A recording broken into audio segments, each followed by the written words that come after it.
Então, sim. Bom, vamos lá. Boa tarde.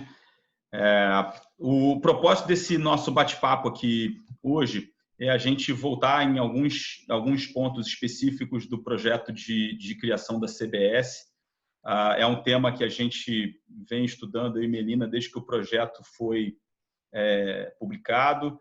Participamos de um evento legal sobre o tema na BDF, né? Foi ótimo, com o Gustavo Brigagão e a Ana Carolina Monguilô. Tivemos a oportunidade de escrever um primeiro artigo sobre o tema que saiu no Jota. Foi legal o texto, teve muito feedback positivo, teve também algumas críticas e comentários. Em parte, alguns comentários a gente acredita que sejam razão aí talvez de uma má interpretação do que a gente escreveu, ou uma leitura apressada, né? A gente sabe que o dia de todo mundo está corrido. Então, a ideia desse bate-papo aqui de tarde, está gravando sexta-feira, dia 14, às 4h15 agora, vai. A ideia desse nosso bate-papo é a gente aprofundar um pouco mais e, de repente, explicar melhor a nossa ideia. É lógico que são ideias muito preliminares, o tema é novo, a gente não tem nenhuma pretensão de acertar o melhor caminho, né? Então, esse é um pouco o nosso propósito. Melina, quer falar alguma coisa de início? Bom, Sérgio, eu queria só agradecer pela oportunidade, tanto desse webinar, quanto pela satisfação de escrever com você esse artigo e analisar o projeto de lei da CBS. Eu acho que nós nos complementamos muito bem, porque você tem toda essa visão do sistema tributário nacional, da jurisprudência, dos conceitos que estão em discussão, consolidados ou ainda que precisam ser pacificados pelos tribunais, e eu já venho há muito tempo, já mais de 3 anos, estudando exclusivamente a questão do IVA, e é justamente o IVA, né, que o projeto se propõe a criar. Então, acho que foi uma boa complementação. Enfim, e queria te agradecer pela oportunidade, que bom, fico feliz que você tenha vindo para esse tema, porque senão a gente nunca ia ter a possibilidade de escrever ou dialogar, né, em alguma coisa do tema, porque eu praticamente só trabalho com isso e você já trabalha com várias outras coisas. Então, só para te agradecer e, enfim, a gente pode começar. Se for só um amador em IVA, então, estou aqui. Você tem razão, a gente realmente faz uma dupla muito boa aí. Bom, pessoal, a gente vai compartilhar uma apresentação que, de novo, assim, não é uma apresentação descritiva, né? A ideia aqui é só a gente levantar os temas, né? E, na verdade, esses temas são todos tópicos de um artigo que eu e Melina estamos fechando agora. Então, depois do primeiro artigo, a gente sentiu a necessidade de depurar um pouco mais o que a gente havia dito, né? Então, a gente está, nesse instante, trabalhando nesse artigo. Acho que a gente termina de revisar hoje, provavelmente semana que vem vai ser publicado. E eu acho que logo nesse primeiro tema, essa parceria, né, que a Melina falou, essa complementaridade entre nós vai ficar muito clara, né? Porque desde que veio a proposta da CBS, a gente percebe, né, e há um incômodo, porque se a gente puder voltar no tempo, né, pelo menos desde abril do ano passado, quando foi apresentado o projeto da PEC 45, né, se fala demais em IVA.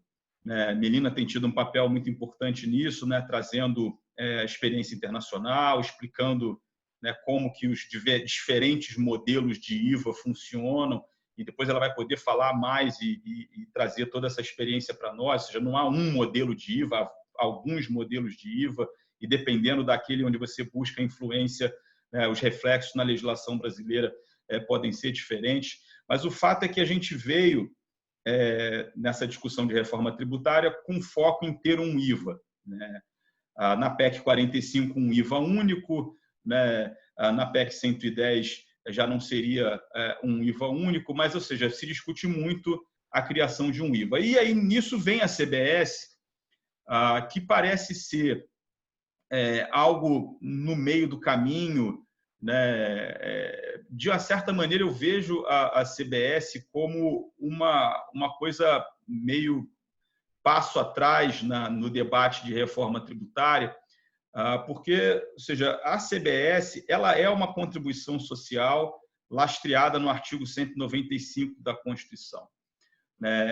E aí, ao mesmo tempo, como o debate ele vinha sendo travado em cima de IVA, se tenta transformar a CBS, que é uma contribuição social com base no artigo 195, num IVA, ou em algo que tem a cara de IVA.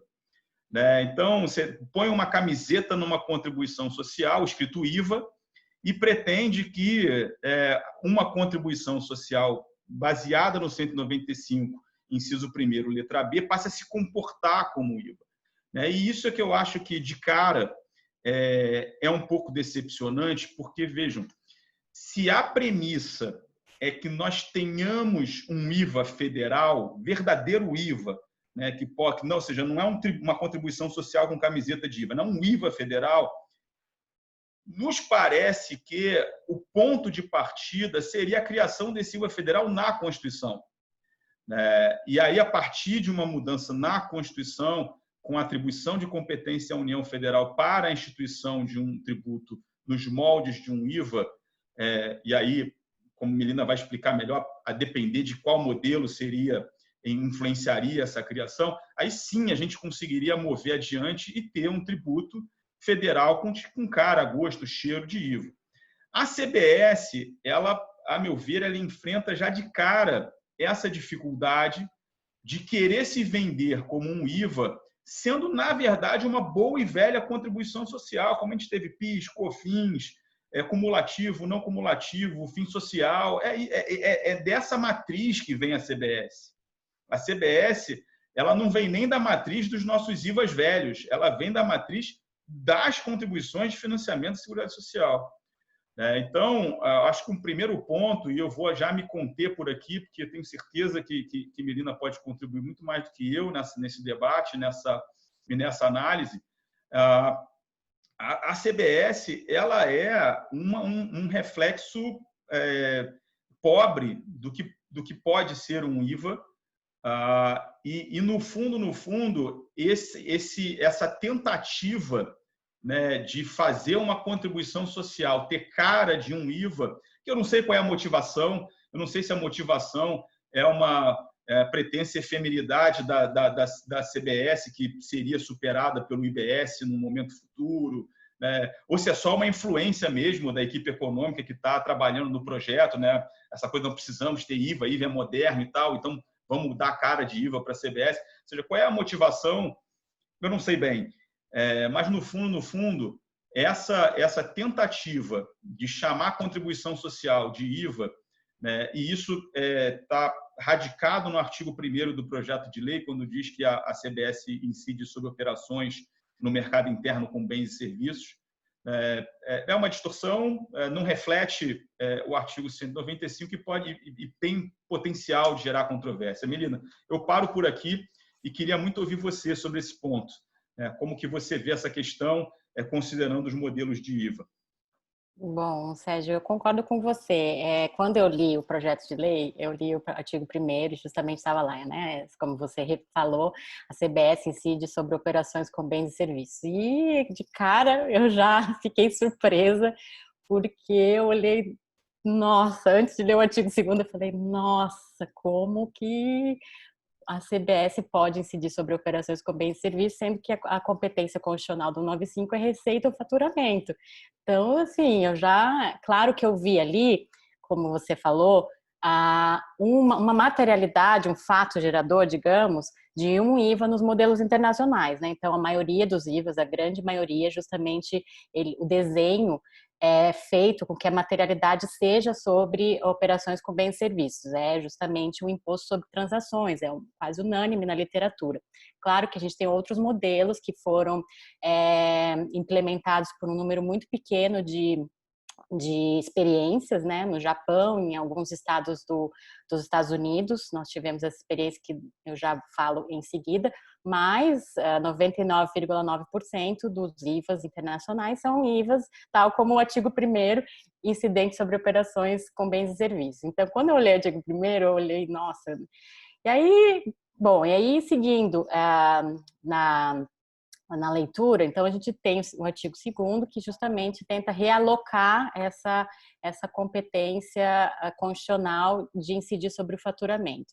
Então, bom, antes disso, continuando no artigo 1º, eu entendo esse artigo 1º, e aí juntando com a exposição de motivos, que a intenção foi justamente você ter uma incidência limitada a receitas ou mesmo às operações de bens e serviços num molde amplo, né? A exposição de motivos fala e repete nos modelos internacionais com base ampla, um IVA amplo, etc. E lendo o artigo 1º, realmente é isso que faz nos modelos internacionais. Acontece que, quando eu li aquilo, eu entendi isso, né, a partir dessa experiência internacional, mas quem está muito ligado à experiência brasileira, as pessoas que ainda trabalham muito na chave dos impostos brasileiros e tributos brasileiros, começaram a indagar, cadê a alocação, cadê a cessão de direitos, cadê a base ampla que tanto se fala, se isso não está incluído? Porque justamente na interpretação dos tributos brasileiros, operações com bens e serviços não têm o mesmo significado que operações com bens e serviços têm internacionalmente nos modelos IVAs, né? Então, é muito importante explicar isso, porque justamente não tendo essas definições muito bem colocadas expressamente no projeto de lei, o resultado vai ser uma limitação, tanto pela interpretação jurisprudencial, quanto pela própria aplicação os contribuintes vão poder utilizar isso para limitar essa base ampla da CBS. Então, hoje, só para a gente fechar esse ponto, nos modelos internacionais, quando eles colocam operações com bens e serviços, se subentende ou tem expressamente nas leis, aqui a lei do Canadá é um exemplo disso, que operações com bens e serviços abarcam todo e qualquer negócio jurídico, independentemente da natureza, que tenham por objeto bens ou serviços. Então, uma locação é uma operação com bem. Uma cessão de direitos é uma operação com bem intangível, né? Direitos também tem essa questão do direito no Brasil não ser visto como um bem intangível. E na experiência internacional, direito é um bem intangível. Então, está dentro desse guarda-chuva de operações com bens e serviços, mas não é esse o entendimento atual da doutrina e jurisprudência brasileira. Então, se não houver um alargamento expressamente na lei do que vem a significar operações com bens e serviços, obviamente que a CBS já vai começar, né, caso se siga esse caminho de continuar colocando na lei operações com bens e serviços, a CBS vai ter sim a sua materialidade, a sua base de cálculo limitada por conta desse histórico da visão de operações com bens e serviços no Brasil, que é restrita à venda de mercadorias e serviços que não sejam vendas de mercadorias. Então, a locação, por exemplo, hoje em dia no Brasil, ela está nesse limbo, ela não é nem vista como operações com bens, porque operações com bens é só venda com mercadorias, nem é serviço, né? Nós temos a súmula 166 do STF justamente nesse sentido. Então, se a gente continuar nessa chave, a CBS vai ter sim a materialidade à base de cálculo limitada. Bom, então acho que a gente pode passar. Legal. Eu acho que esse é só um pontapé inicial para a gente pontuar que, assim, realmente para a gente conseguir ter um IVA padrão internacional, talvez a utilização da competência do artigo 195 não seja o melhor caminho. Bom, o nosso segundo tema é entrar um pouco mais no artigo 195.1b, né? E esse é um tema que é interessante, assim, desde que a gente publicou o artigo, né, e lá a gente manifestou a opinião de que a CBS que as contribuições do artigo 195.1 são tributos diretos, né? E isso, por ser talvez contraintuitivo, gerou alguns comentários, tive a oportunidade de debater o assunto com amigos, com interlocutores qualificados, e eu acho que aqui há algumas objeções diferentes que a gente tem que levar em consideração, né? Primeiro, a objeção à classificação de tributos indiretos e indiretos. A gente sabe que é uma classificação economicamente questionável, né? Ou seja, princípio, em pessoa jurídica é centro de transferência de custo, ela paga um tributo, seja IPTU, seja PIS e COFINS, né? Seja, ela vai passar no preço desde que o preço aguente a transferência dos custos tributários, né? Então, que é uma discussão que a gente não vai ter hoje, né? Mas a boa parte do debate em torno lá da mudança de alíquota e do peso que a alíquota vai ter em alguns setores está relacionado a essa coisa, mas tu vai no preço, mas para ir no preço você tem que ter consumidor disposto a pagar, né, esse aumento de preço. Mas deixando de lado essa questão, né, a gente sabe que a classificação de tributos indiretos e indiretos é questionável. Por outro lado, é inegável que essa classificação ela é relevante para fins jurídicos no Brasil. A gente tem toneladas de jurisprudência sobre o tema, a gente tem toda a estrutura de repetição de indébito calcada na distinção entre tributos diretos e indiretos. Então, que essa questão é relevante, é a menor dúvida. E quando a gente analisa a diferença entre tributos diretos e indiretos, eu gosto muito de olhar para o fato gerador do tributo. O fato gerador no tributo considerado juridicamente indireto no Brasil, eles são fatos geradores circulatórios. A própria hipótese de incidência é uma atividade de circulação de produtos, bens, de produtos, mercadorias ou serviços. O tributo incide sobre a operação circulatória. As contribuições sociais não têm essa característica, nenhuma delas.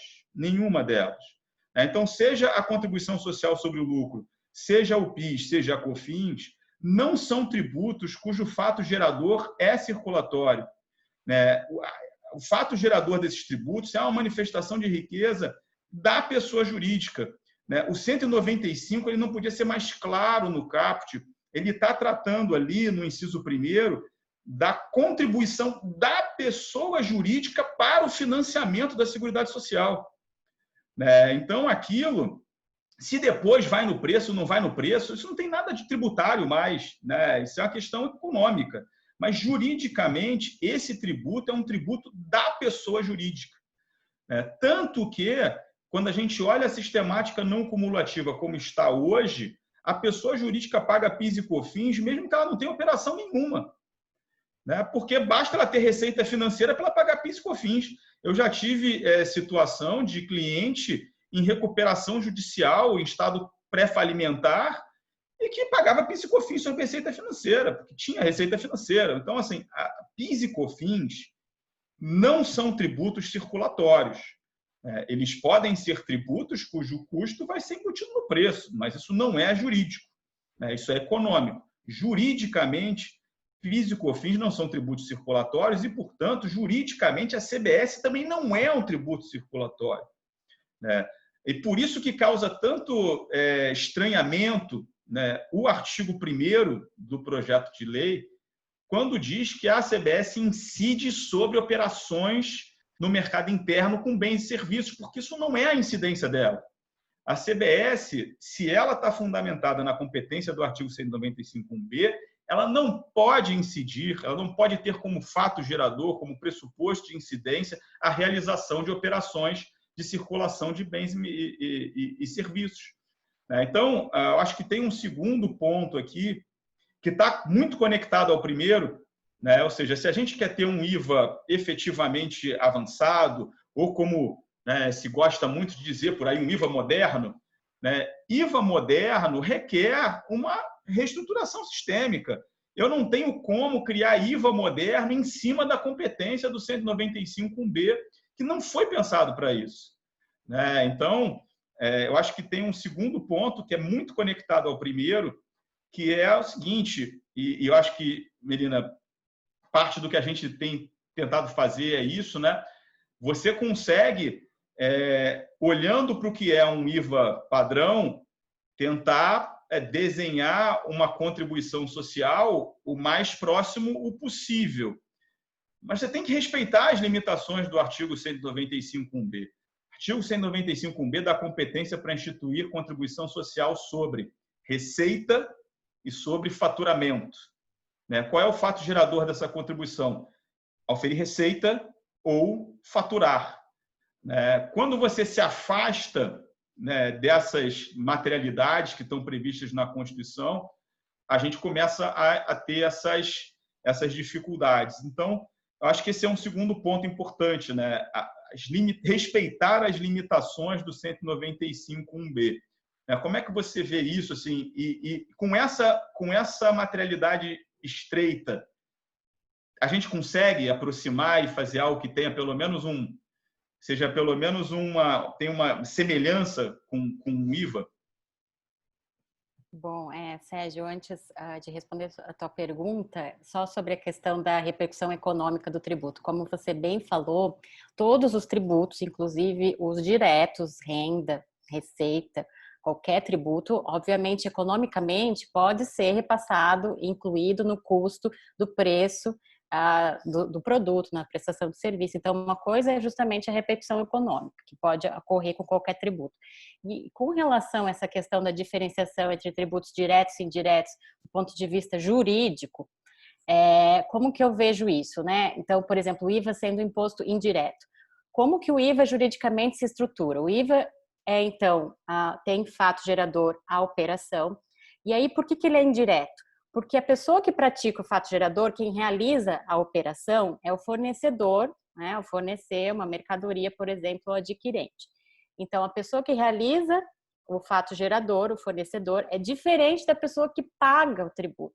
Quem paga o tributo é o adquirente do produto com o preço, Então, há esse repasse, que é econômico e é jurídico, porque assim é estruturado o IVA juridicamente.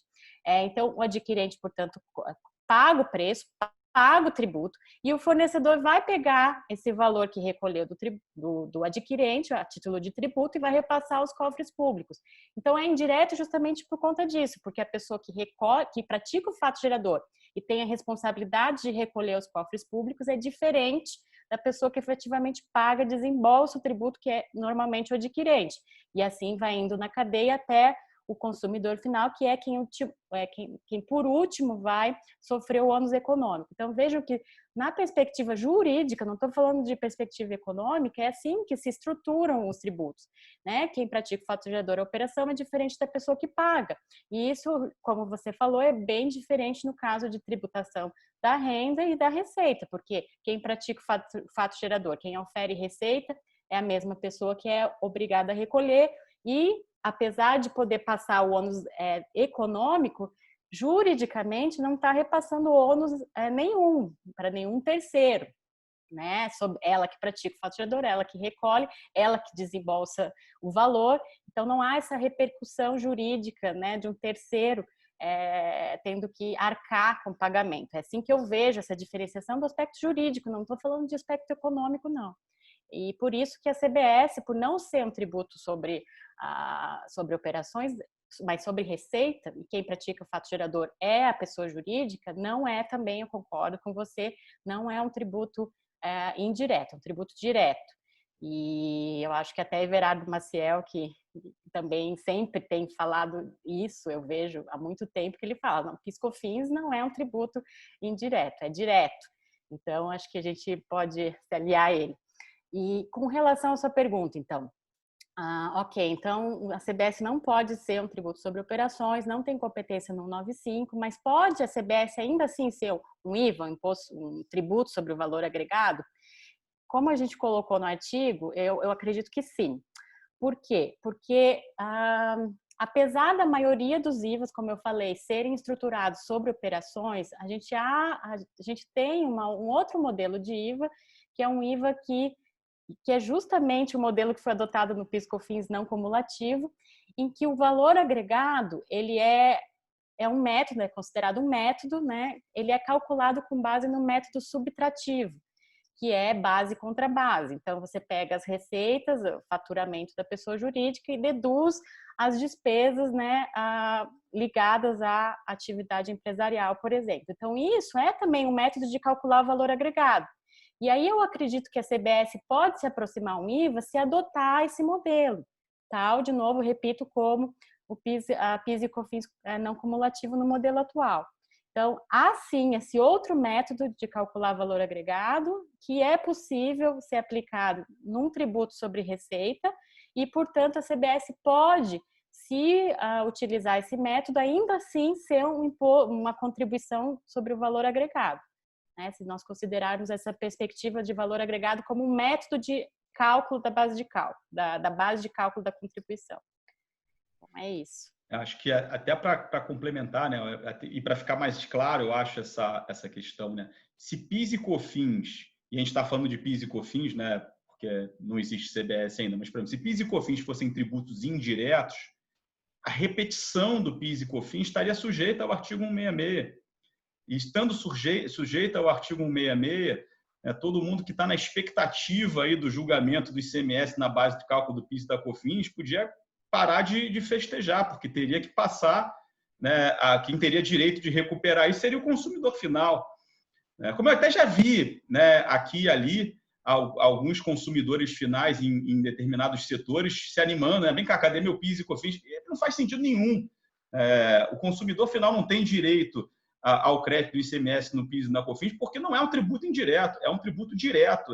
Quem suportou juridicamente aquele encargo financeiro, quem é contribuinte, né, do tributo é a empresa que pagou a contribuição. Então, o consumidor final tem direito algum, né? E eu acho que esse exemplo, né, que é muito vivo hoje em dia, ele deixa as coisas muito claras. É um tributo direto. Quem diz que é um tributo indireto tem que sustentar, por exemplo, que se aplica o artigo 166 do CTN, que no caso de repetição, quem tem direito a pegar de volta é o consumidor final, que aí entra na lógica de IVA que você estava explicando. Então, acho que esse ponto, para mim, ele é razoavelmente claro. E aí, chego, acho que no ponto principal, né, Melina?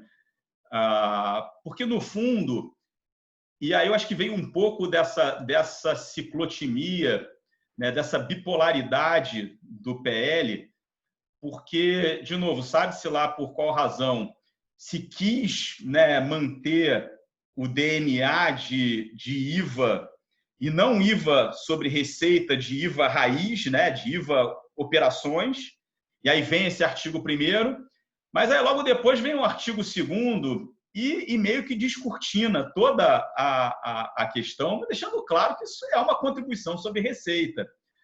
Então, o artigo 2º vem claramente e diz, olha, o fato gerador é oferir receita bruta.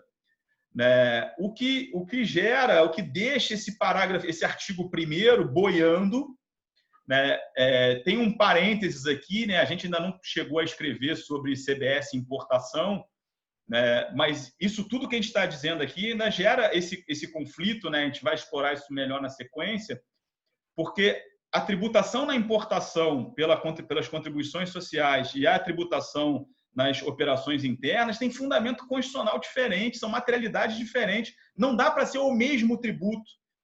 Quando se criou PIS e COFINS importação, ao invés de simplesmente estabelecer uma nova incidência do PIS e da COFINS, isso não foi à toa. Foi porque simplesmente a materialidade na importação é outra. O 195, inciso 4, diz lá que você vai instituir um tributo sobre a importação de bens e serviços. Então, é outra materialidade. Não sei se é esse apego aí às operações, também não foi para poder botar tudo num saco só, mas é difícil. Me parece que deveriam ser duas contribuições. É difícil você reduzir isso numa contribuição só. Mas eu acho que é isso, né, Melina? Quando a gente olha o artigo 2º, é ok. Na verdade, isso é uma contribuição sobre receita bruta, isso não é uma contribuição sobre operações de bens e serviços. Fica esse artigo 1º, que gera dúvida, gera complexidade, não tem nenhuma. Eu estava conversando muito com um amigo ontem sobre o tema, e ele me dizia, mas e se for só operações? Eu dizia para ele, mas para quê? O que isso está ajudando, ou seja, qual é a vantagem, né? Qual é o upside, né? O que vem de bom do artigo 1º? O artigo 1º não traz nada de bom. Ele só gera complexidade, né? Então, assim, olha, antes de eu entender se é possível acomodar isso de alguma forma, tem que me explicar para que serve, né? Se não só para dizer estamos na mesma página, é um IVA, está alinhado com o IBS, assim, ou seja, a não ser que seja para isso, para a campanha de marketing, mas eu ainda não consegui entender nenhuma razão prática concreta para se manter o artigo 1º. Não sei se você tem alguma visão diferente. No início, Sérgio, eu até tentei fazer uma ligação, né, achando que, bom, a interpretação deve ser, então, que incide sobre o faturamento, e aí para ter alguma ligação com o artigo 1º, que é, sobre a receita bruta de operações de bens e serviços. Acho que talvez seria a única forma de salvar o artigo 1º, seria você justamente fazer essa ligação. Então, só a receita bruta de operações e serviços. Mas daí, se essa for a interpretação, então não precisa a gente fazer remissão para o decreto-lei, como faz o artigo 2º.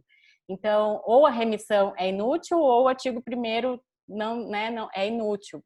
E pelo que eu entendi de várias apresentações que eu vi da equipe econômica, a intenção é que não se faça essa ligação entre parágrafo 1º e 2º. Pelo que eu entendi, a receita bruta que se procura tributar como fato gerador é do decreto-lei, não é para fazer esse link com o artigo 1º, pelo que eu entendi das apresentações, obviamente. Então, assim, de modo que realmente o artigo 1º, então, fica sem nenhum sentido, a não ser justamente você introduzir conceitos de operações, bens e serviços num modelo internacional que não é o aplicado no Brasil, não é o visto no Brasil. Então, concordo com você, como a gente colocou no artigo, o artigo 1º só traz a possibilidade potencial de contencioso, de discussão, para que ele serve, para limitar a própria base da CBS, então é como se for um auto-boicote praticamente, porque se os tribunais aplicarem a interpretação atual do que é operação de bens e serviços com base no artigo 1º, a CBS vai ter a sua base, seu fato gerador amplamente limitado. Então, assim, de certa forma, esse artigo 1º está boicotando a própria CBS nesse sentido de que ela tenha uma base ampla. Então, essas minhas considerações. Acho que a própria equipe econômica, pelo que eu entendi, não faz esse link do artigo 1º com o artigo 2º. Então, eu acho que acho que você leva a gente agora para o ponto que a gente vem insistindo mais, né? Porque, bom, então acho que a gente já pode deixar primeiro ponto de sugestão, né? Então, o primeiro ponto de sugestão é eliminar o artigo 1º. Acho que o artigo 1º ele é inútil e ele gera muita confusão. E aí nós temos que assumir que a CBS é uma contribuição sobre receita. Do jeito que está lá, sobre receita bruta, né, que foi a expressão que o artigo 2º utilizou. E aí, eu concordo com o que você disse, assim, que essa inter-relação entre artigo 1º e artigo 2º, ou seja, ao estabelecer no artigo 2º que a contribuição incide sobre receita bruta nos moldes do artigo 12, né, no Decreto-Lei 1598, me parece que você pode tanto acabar tributando menos do que se queria, quanto você pode tributar mais do que se queria em algumas situações. Porque o artigo 12, ele lá nos seus 4 incisos, ele vai dizer, olha, é receita bruta a operação de venda de bens, em operações de conta própria, o resultado da prestação de serviço, o resultado das operações de conta alheia e, no final, a receita decorrente da atividade ou objeto principal da pessoa jurídica. Se a gente olhar para os 3 primeiros incisos, esse é um bloco que está falando basicamente de venda de mercadoria e prestação de serviço. E aí é a boa e velha discussão que a gente tem sobre o que é mercadoria, o que é serviço. Então, com a locação pura e simples está dentro do 1º e do 2º, a receita financeira de instituições financeiras está ali dentro, ou seja, tem várias discussões de situações que estariam dentro ou fora. Essas são questões que dependem de posicionamento do Supremo É verdade que o Supremo vem passando a régua nos casos tributários durante a pandemia, então pode ser que até a vacina não tenha mais caso pendente sobre direito tributário no Supremo, e aí a gente já tem a pauta para isso tudo, mas nas CNTP demoraria ainda para a gente ter definições. A gente tem conflitos entre estados e municípios que repercutem, né? Então, você estava falando dessa questão, por exemplo, da operação com intangíveis. É venda de mercadoria ou é prestação de serviço, né? Isso é uma discussão completamente aberta aqui dentro, nos debates envolvendo tributação de software, né, e outras questões relacionadas. Então, os primeiros 3 incisos, eles não trazem base ampla, a não ser que eu traga esses conceitos de operação com bens e serviços que não são conceitos enraizados por aqui.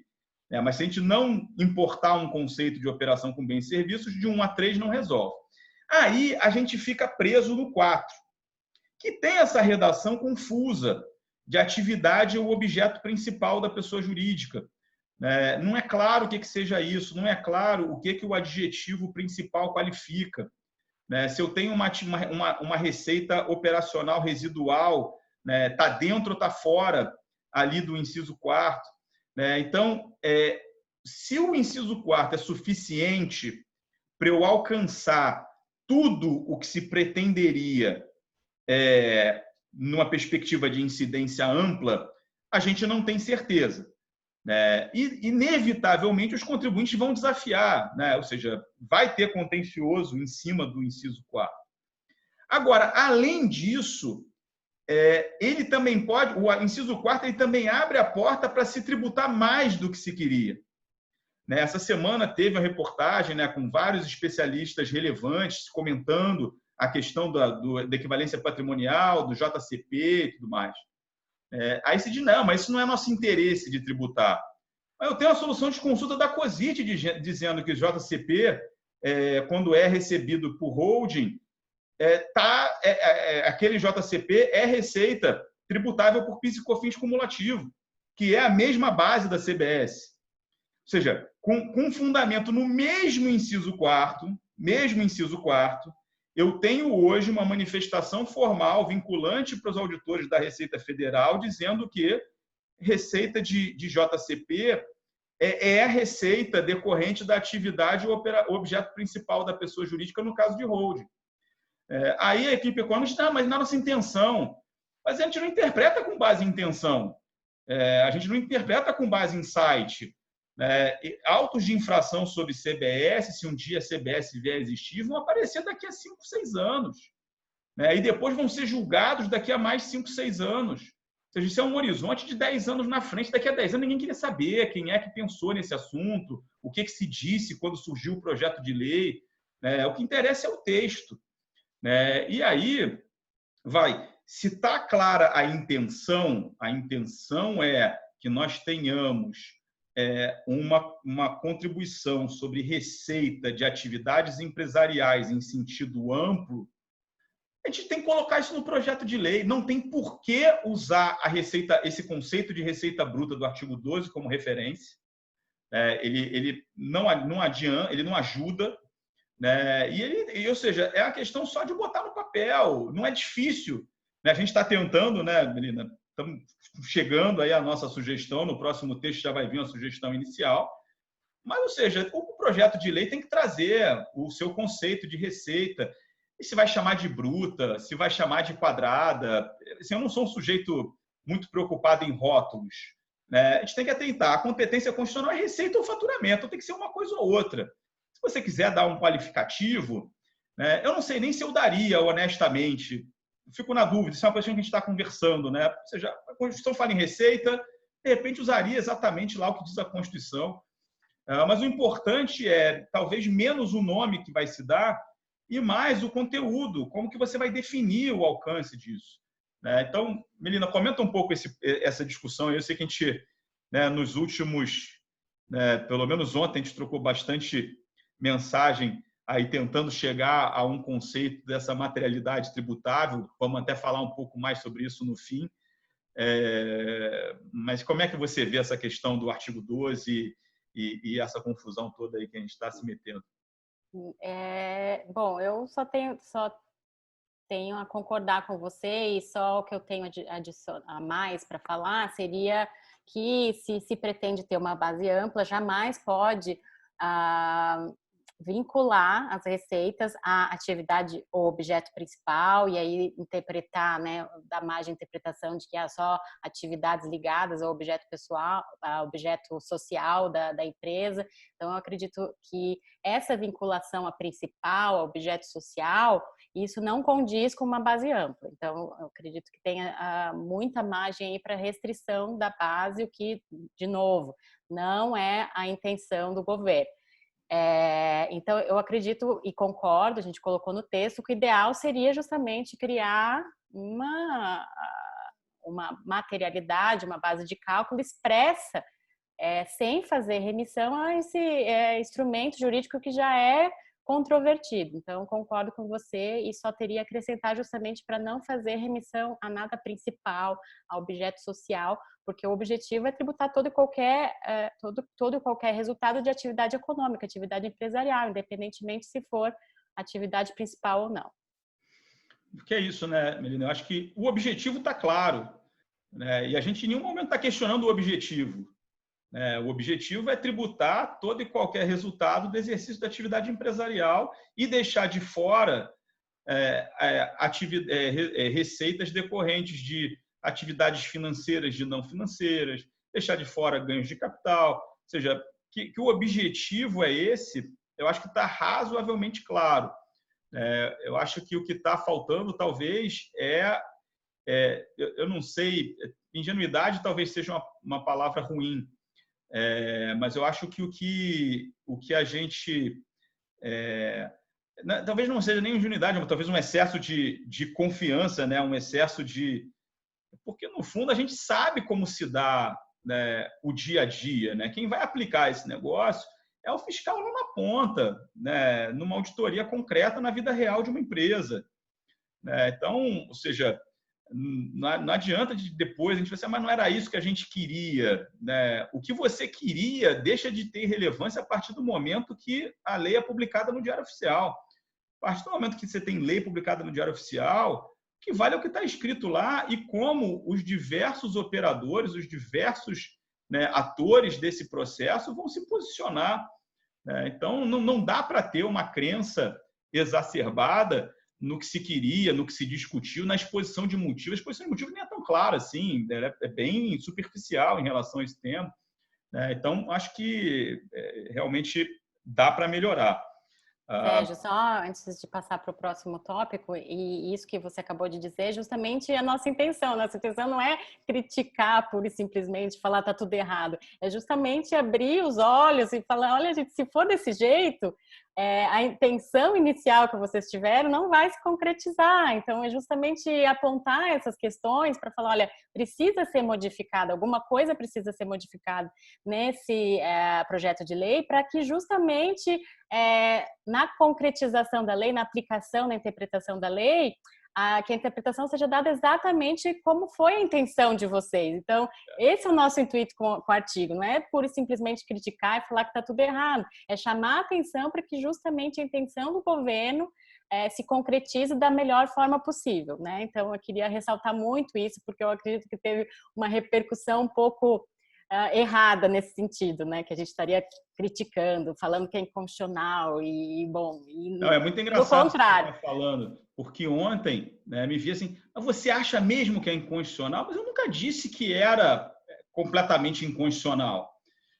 Eu realmente acho que não há base para o artigo 1º na Constituição. Isso eu realmente acho. Se eu tenho uma convicção, é que a Constituição não permite uma contribuição social sobre operações com bens e serviços.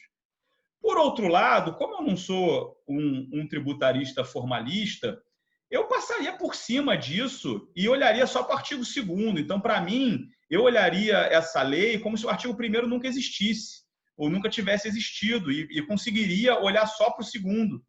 O que a gente está chamando a atenção é que quando você tem o 1º e ele atua junto com o 2º, ele gera confusão e ele vai gerar a possibilidade de um litígio constitucional. Em nenhum momento eu disse que o negócio era constitucional ou inconstitucional, nem você disse que era constitucional ou inconstitucional. Não falei isso nem em nenhum dos eventos que participei, nem escrevemos isso conjuntamente no nosso artigo. Quem sou eu para dizer isso? Quem vai dizer se o negócio é constitucional ou inconstitucional é o Supremo, se não tiver uma outra pandemia daqui a 30 anos. Então, sei lá, quem vai saber? Quem pode dizer de antemão, vaticinar é constitucional ou inconstitucional? Então, eu acho que o ponto nosso nunca foi de criar uma tese da inconstitucionalidade ou alardear uma inconstitucionalidade do texto. O que a gente está fazendo desde o início e continua fazendo agora é dizendo, olha, essa redação, a gente está falando só de 2 artigos. Essa redação ela é ruim por diversas razões. Ela tende a gerar contencioso nesse caso. Ela pode alcançar operações que você não gostaria, como está aqui no nosso item 5 já. A gente está falando, olha, não quero tributar a receita financeira, não quero tributar resultado do JCP. Eu tenho uma decisão da Receita Federal dizendo que JCP de holding é receita bruta com base no inciso 4º. Então, ou seja, o que vale mais? Perguntas e respostas ou decisão da COSIT? Eu fico ainda com decisão da COSIT. Então, eu acho que a questão é essa. Assim, o que a gente está fazendo aqui é tentando contribuir de alguma maneira. Não precisa, ninguém precisa ouvir, se quer ouvir as nossas contribuições, mas foi até um pouco do que eu coloquei quando divulguei essa nossa fala de ultíssima hora, de ontem de noite para hoje, e depois a gente divulgando esse nosso bate-papo.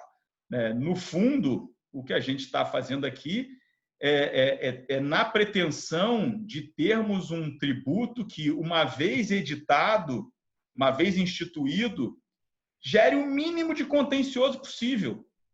É estranho esse negócio, porque a gente terminou o artigo dizendo, olha, a gente não sabemos se isso geraria efetivamente um reconhecimento de inconstitucionalidade. Mas se vai gerar contencioso, se pode gerar contencioso, a gente pode fazer diferente, por que não? Então, assim, eu acho que não vale a pena dobrar a aposta. O judiciário é uma caixinha de surpresa. Está aí o ICMS no PIS e COFINS para provar.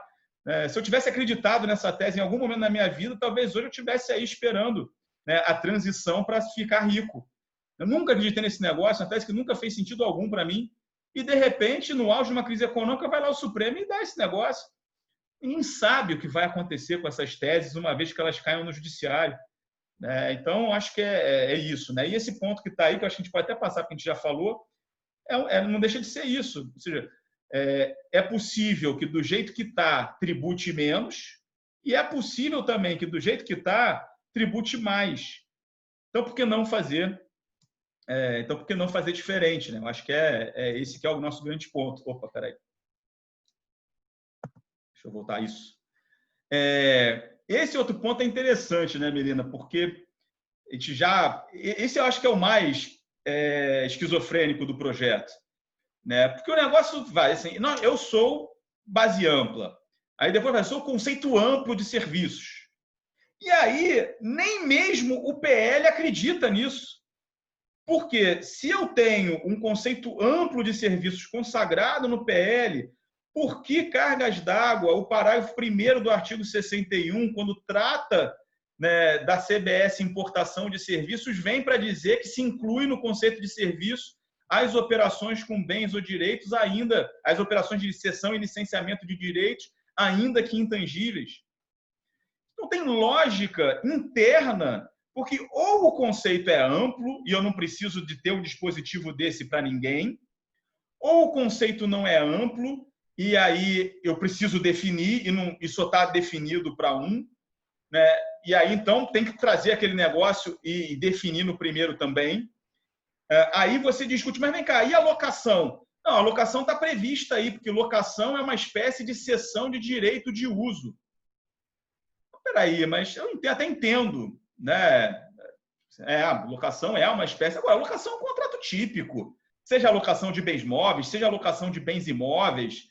Você tratar a locação de forma ampla como cessão de direito de uso não tem nenhuma tradição, nenhuma raiz. vai gerar contencioso, inevitavelmente, porque tem um contencioso da CBS importação, que a gente não está lidando ainda, que é inevitável, que é o conceito de serviço e o conceito de bens, porque o artigo 195, inciso 4º na Constituição, no caso da importação, fala explicitamente em bens e serviços. Não tem como fugir disso. Então, ok, essa briga não tem como fugir. Agora, se a ideia é tributar a locação, coloca a locação. Né? Porque, não, porque para a gente estava muito claro que está dentro do conceito de. Não está muito claro, não está muito claro para ninguém. Né? Na verdade, a percepção foi outra, deixaram a locação de fora. O que acontece com o afretamento de uma embarcação? É um contrato que gera valores muito consideráveis. Né? Aí, além do contencioso que você já tem em relação à lei e à Constituição, você vai ter um outro, que é do próprio conceito da lei. Então, eu acho que você tem uma questão aí, que é essa contradição interna do próprio projeto. Eu sei que para você gera menos angústia essa questão de operações com bens, como você estava explicando no início, né, Melina? Dada essa influência dos IVAs internacionais olharem, né, tudo como operação com bens. Quer falar um pouco melhor sobre isso, para o pessoal entender? Eu acho que só tem um outro problema adicional nesse artigo 61, porque ele pode ser replicado, né, com base aí nas críticas que estão sendo levantadas, para o mercado interno. E então, o meu grande medo, e que eu já escrevi um artigo no Jota com relação ao IBS, mas se aplica aqui, é que o artigo 61 ele está equiparando a serviços o que atividades que são operações com bens. Ao meu ver, cessão, licenciamento de direito, inclusive intangíveis, isso daí é uma operação com bem, não é serviço. Então, está fazendo essa equiparação. Esse modelo, como eu expliquei nesse meu artigo, é um modelo do IVA europeu. O IVA europeu, justamente, ele faz isso. Ele divide o fato gerador em venda de mercadorias e tudo que não for venda de mercadorias de bem tangível passa para serviço. Eu acredito e venho defendendo que não é o modelo que deve ser adotado, essa equiparação, essa presunção, dentro de um modelo do IBS e muito menos dentro do modelo da CBS. Por quê? Porque justamente no Brasil a gente tem esse histórico, principalmente do STF, de que locação não é serviço e, ao meu ver, no modelo internacional, em outros modelos, fora o modelo do IVA europeu, só lembrando que o IVA europeu ele é antigo, essas regras nasceram num período em que não se falava em economia digital, foi uma forma de simplificar outras regras com relação ao local de ocorrência do fato gerador. Mas os IVAs mais modernos, né, como o Sérgio fez referência, como da Nova Zelândia, aqui do Canadá, não existe essa equiparação. Operação com bem, locação, como eu falei já no início, locação com bem é uma operação com bem.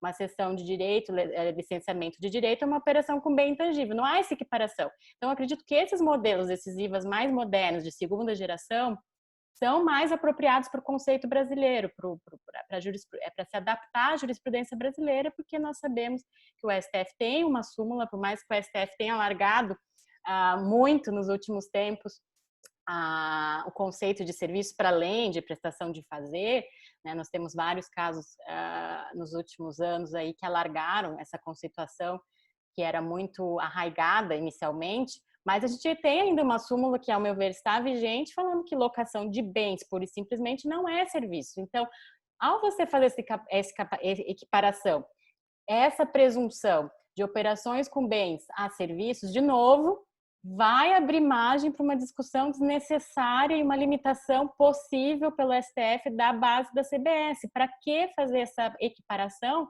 sendo que não é preciso, sendo que você tem outro modelo, considera a locação como operação de bem, não precisa fazer equiparação. Nenhuma, não há essa necessidade. Então, eu tenho alertado para não se adotar esse modelo europeu, nem na CBS, nem no IBS, no possível IBS, porque a gente vai ter limitação pelo STF, possivelmente, da base de cálculo. Então, esse é o meu alerta, porque possivelmente pode haver uma replicação desse mesmo artigo no mercado interno, né, nas discussões do Congresso. Então, eu só deixo o meu recado que seria muito bom mudar essa conceituação de serviço. Acho que, no fundo, né, a explicação, me parece, para a existência do parágrafo 1º é exatamente a falta do inciso 4º, né? para ir para a CBS importação, né? Então, no doméstico, se está confiando no inciso 4º do artigo 12 do Decreto-Lei para alcançar essas outras operações. Na importação, como você não tem como se valer de uma regra como aquela, e você está preso no serviço, eu acho que o parágrafo primeiro mostra que a confiança no conceito amplo de serviço não é tão grande assim. Então, olha só, a gente aqui não tem rede de proteção. E como não tem rede de proteção, escreve aí que está tudo dentro. Então, eu concordo contigo. Desde 2016, a gente começou a ter essa mudança mais clara, né, na jurisprudência do Supremo, que é algo em andamento, não é algo consolidado. Então, não dá para dizer que o Supremo mudou o conceito de serviço que foi estabelecido lá em 2001.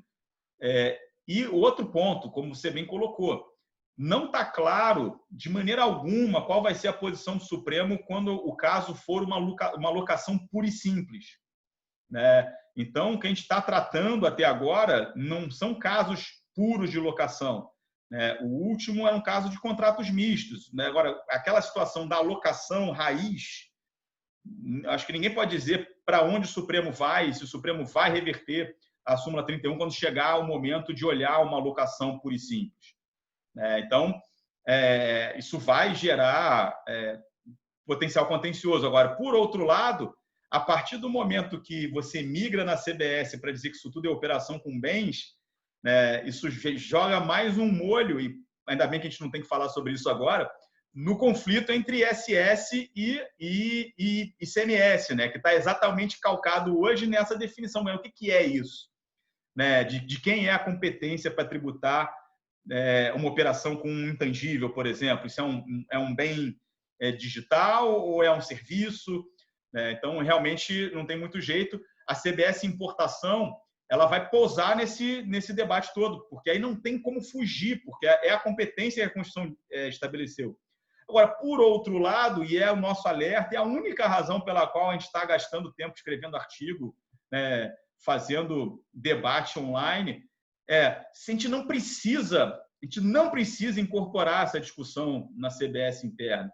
É muito possível ter um tributo que nasça sem nenhuma discussão judicial no horizonte, que é a única coisa que a gente quer. Isso é tipo casamento, aquele eterno enquanto dure. Então, não dá para saber, a criatividade humana é grande. Com certeza, publicou a lei, vão ter mentes brilhantes buscando as brechas para poder questionar. Isso não tem jeito, isso é o jogo. O jogo se joga assim. Agora, você tem que largar no D0 com aquela convicção, de que, olha, não vejo nada. Pode ser que apareça, mas não vejo nada. E é isso que a gente está tentando provocar. Melina, eu sei que você tem hora, acho que a gente tem que avançar aqui para também não comprometer teu horário. Eu acho que esse é um ponto importantíssimo, só para a gente deixar muito claro o que a gente escreveu e o que a gente não escreveu. Em nenhum momento, nós defendemos que devesse ser tributado a receita total, como é hoje a base de cálculo, o fato gerador do PIS e COFINS não cumulativo. Então, embora tenha que se reconhecer que, sendo a competência do artigo 195.1b uma competência para um tributo direto que incide sobre receita, ela alcança a receita total. Então, você pode decidir tributar tudo. Isso realmente pode. A competência lá ela é ampla o suficiente. Quer tributar tudo? É possível tributar tudo. Porém, até nessa linha que eu e Melina adotamos, ou seja, vem cá, faz sentido aproximar do que seria um IVA, e tudo mais, não vejo nenhum problema. A gente está alinhado com a tentativa de trazer a hipótese de incidência para algo que alcance apenas as receitas decorrentes da atividade empresarial. O que a gente comentou no artigo anterior é que tem 3 formas de fazer isso. Você pode tentar fazer isso como fez o projeto de lei, em cima do artigo 12. Você pode fazer isso usando a experiência do PIS e COFINS não cumulativos, ou seja, partindo da receita total e tirando o que não tem que ser tributado, tirando o MEP, tirando o ganho de capital, tirando receita financeira. Só de tirar MEP, receita financeira e ganho de capital, você já resolve 95% dos problemas. né? Então, o que a gente colocou no artigo era que talvez uma forma de se alcançar a receita das atividades empresariais de forma ampla, garantindo que nenhuma receita de atividade empresarial fique de fora, partir da receita total com ajustes pode ser um caminho que atinja o objetivo fim, que é esse, assegurar que toda receita de atividade empresarial seja tributada. Mas isso não significa que a gente estivesse defendendo um tributo sobre receita total, embora seja possível. Essa é uma decisão aí do legislador. Mas não foi o que nós defendemos. O que nós defendemos era se esse objetivo não seria melhor alcançado por esse caminho. Pessoalmente, aí a gente vai ouvir Melina na sequência, eu acho que isso é melhor do que o que está no projeto de lei. Não é o que a gente está trabalhando nesse novo artigo. Nós estamos trabalhando no nosso próprio conceito, na nossa própria definição, e aí, ou seja, o nosso modelo de preferido é que a lei traga uma definição própria, né, que deixe bem claro o que está sendo tributado. Então, para onde a gente está direcionando. Mas não é isso, Melina. Ou seja, a nossa proposta, o nosso artigo anterior, em nenhum momento disse tribute tudo. Não, realmente esse é o ponto que causou mais controvérsia, porque todo mundo veio me perguntar, mas vocês estão defendendo tributar a receita financeira? E está lá exatamente, né, excluindo as receitas financeiras, está escrito lá. Bom, então, assim, como o Sérgio falou, nunca foi a intenção foi justamente a partir do fato gerador que tem que ser a receita, a base de cálculo, ela pode ser construída de tal maneira para justamente abranger somente operações com bens e serviços, digamos assim, sem mencionar operações com bens e serviços, nesse sentido amplo, as atividades empresariais, as atividades econômicas. Então, a questão é como modelar a base de cálculo para chegar nesse resultado. E aí, uma das alternativas, como o Sérgio falou, é você tributa a receita total e exclui tudo que não for resultado de atividade econômica ou empresarial. Essa é uma estratégia. E aí, obviamente, surgiram muitas discussões e, enfim, muito do que se levantou foi o seguinte: se tributar a receita total, tal como hoje no PIS e COFINS, ainda assim gera muita controvérsia e potencial contencioso, no caso, por exemplo, de surgirem novas receitas que não são decorrentes de atividade empresarial e que, ao mesmo tempo, não foram excluídas expressamente. E aí abre o potencial para tributar essas receitas, quando, na verdade, a intenção não é tributar essas receitas. Um exemplo, justamente, num artigo da própria Vanessa, que ela publicou no Jota, são os montantes recuperados de investigação de corrupção, em que houve uma solução de consulta, etc., e se decidiu que seriam tributadas pelo PIS e COFINS. Então, essa estratégia há também potencial de criar controvérsias, obviamente, e é por isso, então, que a gente, nesse outro artigo, tendo em consideração isso, nós tentamos, então, colocar, bom, então, se a receita total também vai gerar controvérsia, então vamos criar um conceito, sugerir um conceito fechado do que seria receita, levando em consideração essa tributação só de atividade empresarial, o que a gente precisa colocar num conceito expresso, fechado, minucioso, que vai gerar o menos possível de controvérsia e margem para contencioso. Então, esse é o nosso próximo passo, né, Sérgio? Eu continuo achando que é possível a gente a gente conseguir fechar numa listagem não muito extensa, 4, 5, 6 itens no máximo, 99% das situações. Assim, o próprio PIS e COFINS não cumulativo, né, até ele voltar a incidir sobre receita financeira, era razoavelmente claro, né, sobre o que ele alcançava. E esse próprio caso da propina, né, pessoalmente, eu acho que a recuperação desses valores sequer é receita. Porque se é algo que a empresa oferiu, foi tributado e saiu dela por alguma ação de um agente interno, agindo de forma ilegítima, e esse dinheiro volta, isso é uma recomposição patrimonial, isso não é uma receita. Mas a Receita Federal disse que é.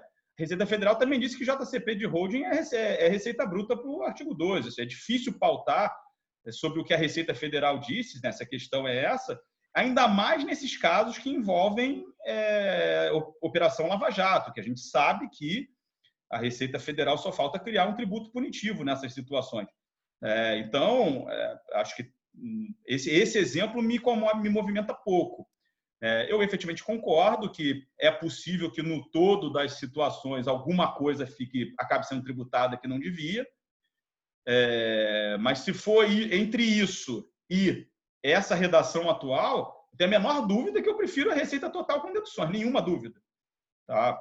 Acho que vai ser muito mais claro, tendência de contencioso baixíssimo e eventualmente uma externalidade negativa de alguma coisa muito específica que não foi considerada.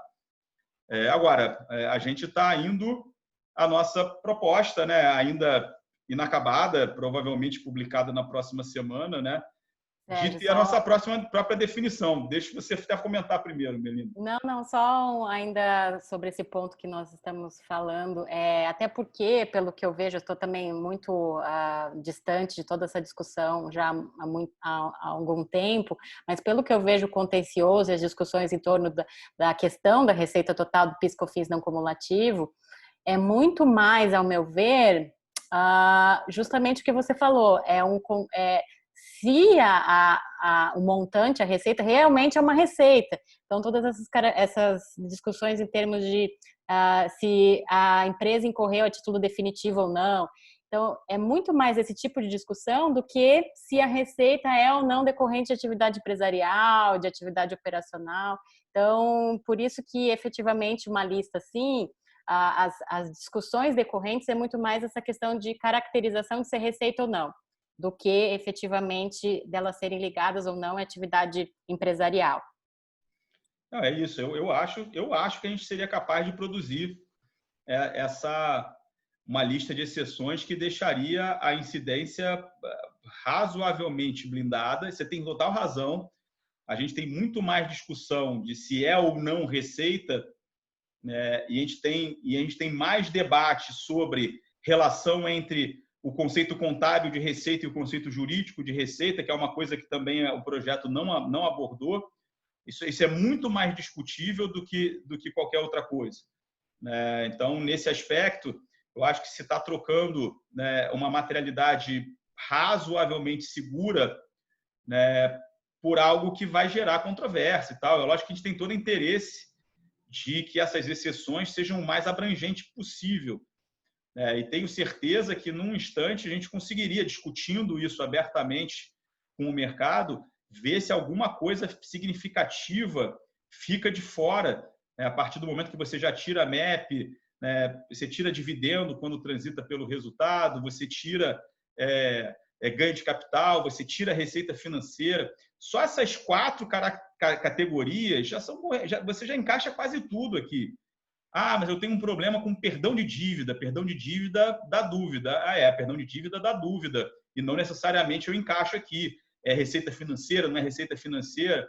De repente coloca lá, perdão de dívida, 5, item número 5. Sei lá, pode ser que tenha mais 1, 2, mas eu confesso que eu tenho dificuldade, assim, na primeira vista, de enumerar situações. Acho que seria difícil passar pelo Congresso propina. Dizer, não, se eu recebo de volta uma propina e tal, acho que aí a questão é muito mais a discussão de se é ou não receita, de volta ao debate, né? Ou seja, de onde veio esse dinheiro? Não, no dinheiro que entrou na empresa, eu consigo mostrar, mas eu não tenho tracking nenhum, é uma grana que está voltando. Aí tem que entender qual é a natureza disso. Isso vai variar realmente caso a caso. E aí, Melina, acho que a gente nem precisa, acho que nem é o momento da gente apresentar o texto, né? A gente não fechou ainda o texto da proposta, estamos trabalhando nisso. Só que a gente escreveu, né? Se vão aceitar publicar, a gente não sabe ainda, né? Sempre me coloco na posição, né? A gente vai mandar para publicarem. Se ninguém quiser publicar, a gente põe no LinkedIn da vida e segue a vida. Então, a gente está fazendo um texto que tem essa estrutura que a gente seguiu hoje, né, explicitando melhor os nossos pontos. Na verdade, a gente escreveu um texto sobre base de cálculo. né, a gente estava escrevendo mais sobre base de cálculo, né, e aí, né, diante ainda de a gente talvez perceber que, né, o nosso primeiro texto ainda não tinha sido absorvido, pelo menos com o que a gente acha que disse, né, assim, vamos voltar no primeiro texto. Então, a gente está escrevendo um texto, fechando um texto que tem exatamente essa estrutura, e que termina com a nossa proposta, né, reiterando o que a gente disse. Olha, isso não é bem um IVA, que não significa que a gente não possa se esforçar para que seja mais parecido possível com um. A gente tem que respeitar a competência do 195.1b, então isso é uma contribuição sobre receita, não é uma contribuição sobre operações circulatórias, não é uma contribuição sobre operações com bens e serviços, e a gente tem que definir o que é essa receita que é alcançada. Então, o que a gente está apresentando é uma sugestão de definição, né, que tem como premissa essa intenção declarada de só alcançar o resultado de atividades empresariais, porém alcançar tais resultados de forma absolutamente ampla, né, sem esses vácuos, né, como a gente tem aí o vácuo da alocação no ISS, né, desde 2001, ou seja, sem vácuos de incidência. E a gente está buscando isso, trazendo uma definição que descola completamente lá do artigo 12, inciso 4º, do artigo 12 do Decreto-Lei 1598, ou seja, a gente passaria a ter uma definição autônoma no projeto de lei em relação a esse tema. É isso, né, Melina? Basicamente, nossa... Essa nossa proposição de base de cálculo que a gente vai colocar no artigo, né, parte justamente desses pressupostos todos que a gente discutiu, que deveria ser abandonada toda e qualquer menção a operações com bens e serviços no mercado interno, justamente para evitar esse potencial de contencioso, de litígio, que esses termos só agregariam complexidade, não traz nada de vantagem para o desenho do tributo. E o outro pressuposto, então, é que dentro desse conceito que a base de cálculo seria construída de tal forma para justamente só abranger operações, só e amplamente abranger toda e qualquer operação das atividades empresariais, tal como é o intuito do governo. Então, nós estamos tentando, a partir desse intuito do governo, construir esse conceito a base de cálculo, o conceito de receita que deve ser utilizado de base de cálculo. E, por fim, um outro pressuposto é que deve ser eliminado, como o Sérgio falou, deve ser eliminada a referência, a menção ao Decreto-Lei 1598, por conta de todas essas problemáticas que a gente discutiu aqui. Então, com base nesses pressupostos, a gente estamos construindo, fechando essa sugestão de base de cálculo para a CBS, com base para que justamente evite toda essa controvérsia que a gente acabou de discutir. É isso, assim, no fundo, vou até parar nosso compartilhamento aqui.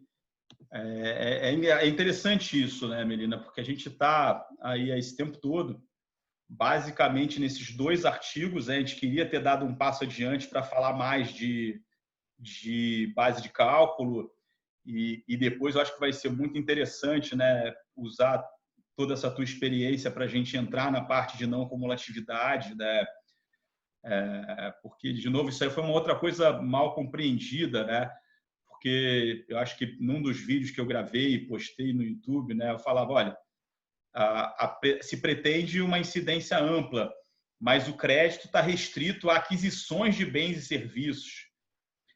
Aí você, não, mas a gente nunca quis restringir o crédito, mas eu não estou questionando a sua intenção, eu estou questionando o que está escrito no papel. Isso não é uma questão de intenção. A gente vem de uma experiência com PIS e COFINS que tudo que não está literalmente escrito no papel, a Receita Federal limita e diz lá que é com base no artigo 111 do CTN. Então, isso não né, ou seja, não é que a gente quer levantar problema, a gente vive os problemas. Não dá para ter uma regra de crédito que não reflita no papel, literalmente, explicitamente, em toda a sua amplitude, o crédito que o contribuinte tem direito a tomar.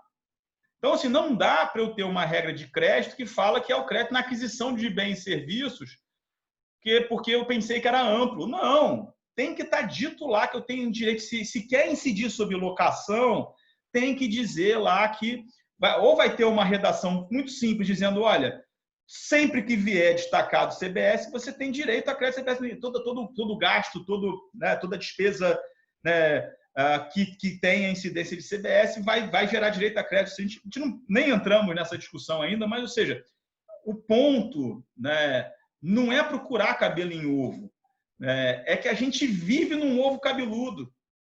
Né, é isso, assim, a gente vive um ovo cabeludo e a gente sabe, né, exatamente o que acontece depois que o texto está aí. A quantidade de situações em que se nega crédito, não porque não é insumo, não é essencial, não é necessário, mas porque não é bem ou serviço, que é a expressão que está lá no artigo 3º, é um monte.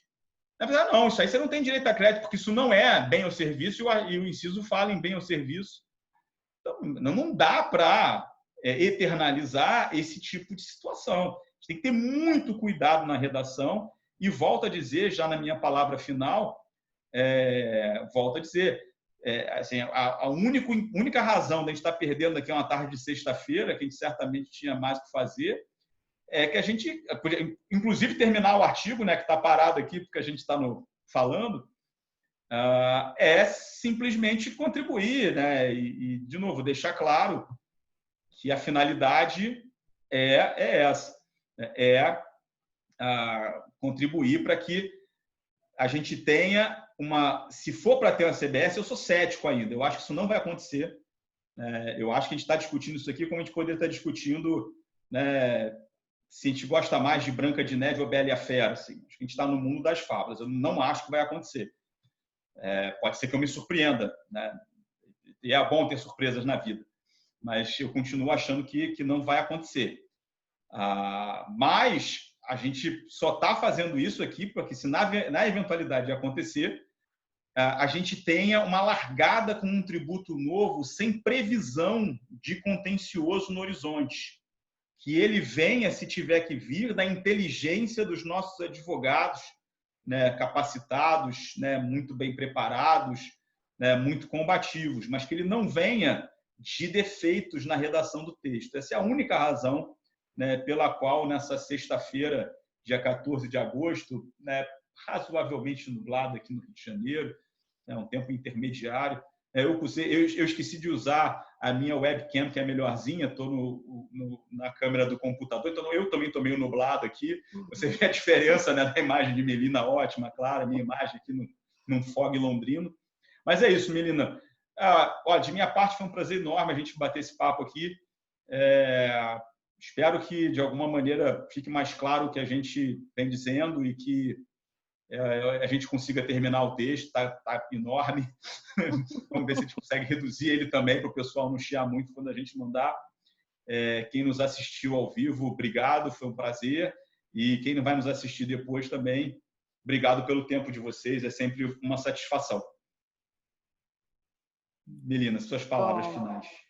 Queria reiterar novamente que a nossa intenção é justamente a melhor possível de contribuir para o debate e fazer com que a redação final e que vai ser aprovada, eu sou otimista, eu já sou o oposto do Sérgio, porque eu sou extremamente otimista, eu quero muito que a CBS seja aprovada já para começar alguma reforma tributária, porque senão as chances são grandes de a gente não ter nada por um bom tempo novamente, então eu quero ser muito otimista, mas obviamente que essas mudanças têm que ser feitas, o PL tem que ser trabalhado e nosso intuito aqui sempre foi abrir os olhos tanto da equipe econômica e agora do próprio Congresso, de que o PL tem que ser modificado para que não gere mais controvérsias que tem o potencial de limitar a CBS, de desvirtuar toda a intenção original do governo.